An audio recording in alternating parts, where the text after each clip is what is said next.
ин гурӯҳи наврасону ҷавонон ба истироҳат ба урдугоҳ ё худ лагери мавсимии Шоҳин омаданд, зеро шурӯъ аз имрӯз санаи 13 июн аввалин басти урдугоҳ кори худро оғоз кард. аз субҳ то нисфирӯзӣ тахмин 200 нафар барои истироҳат омаданд. ин гурӯҳ асосан хонандагони мактабҳои на танҳо вилоят, балки ҷумҳурии Тоҷикистон ҳастанд. яъне аз ҳама минтақаи кишвар наврасон ба истироҳат фаро гирифта мешаванд. масъулини лагер барои истироҳаткунандагон нақшаву машғулиятҳои ҷолибро тарҳрезӣ карданд.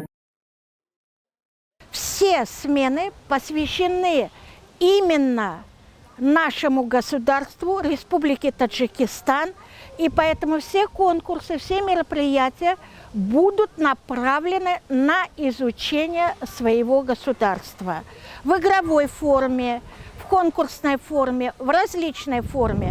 У нас прекрасные кружки. Прежде всего, конечно, кружок «Гончарное дело», второй кружок «Медицина», третий кружок «Кулинария», четвертый кружок у нас самый обычный Xbox, это дети играют. Пятый кружок у нас спортивный, это армрестлинг и так далее. 11 кружков. Детям, в общем-то, будет интересно. Во все кружки они, возможно, попадут по одному разу. Это зависит от того количества отрядов. Но расписание четкое. Занятия по интересам – это с утра. После обеда подготовка идет к конкурсам.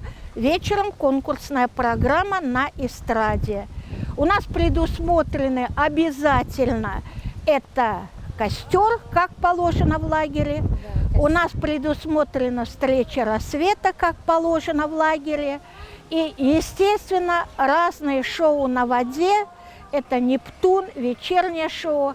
В этой смене мы впервые хотим провести вечерний худжант. Мы хотим детям показать, как изменился худжант и как он выглядит сейчас вечером. Днем они видят, вечером, как он сияет, они не видят. Основная задача, конечно, педсостава – это гордость за Родину. Мы прежде всего пропагандисты своего государства. ин духтаре ки наврас Оминахон Валаматова аст. вай пас аз ба охир расониндани таҳсил тасмим гирифт дар вақти таътилаш ба истироҳат ҷалб шавад. барои ин тасмимаш волидонаш монегӣ накарда ӯро дастгирӣ карданд. имрӯз дар рӯзи аввалини қабули наврасон ба истироҳатгоҳ омад то ба шуғлҳои дӯстдоштааш машғул шавад. инҷа лагери Шоҳин мебошад. ман дар инҷо барои бозӣ кардани волейбол омадам, барои он ки ман волейболро дӯст медорам. гуфта мешавад ки дар ин лагер дар як баст то 600 нафар метавонанд истироҳат кунанд. барои ҳар нафар истироҳаткунанда арзиши роҳхат аз 1200 сомонӣ оғоз мегардад. нархи роҳхат вобаста ба интихоби мавзеъ ё худ ҳуҷраи истиқоматии истироҳаткунанда мебошад. дар маҷмӯъ шароит дар урдугоҳ хуб буда 5 вақт бо хӯрок таъмин карда мешаванд. ва мо дар нақша 5 бастро тасдиқ кардем. монда ҳозир 650 карти хоб мавҷуд аст. мо якбора 650 кӯдаконро қабул карда метавонем. барои ҳамаи шароитҳо мо ҳаст.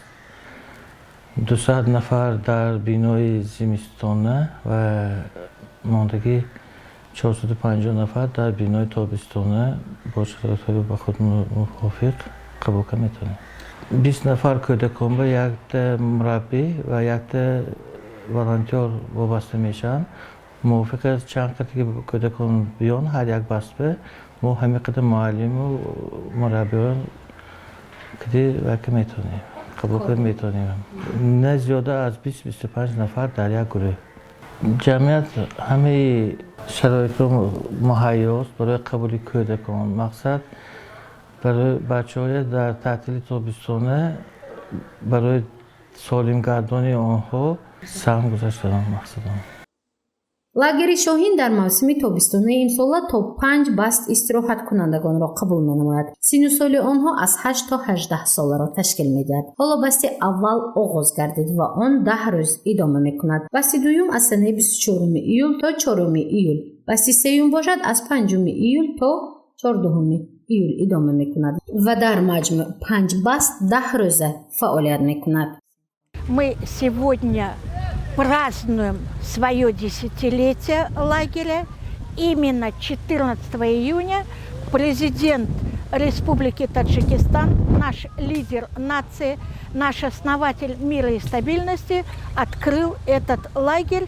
И мы сразу же в первую смену приняли 710 сирот.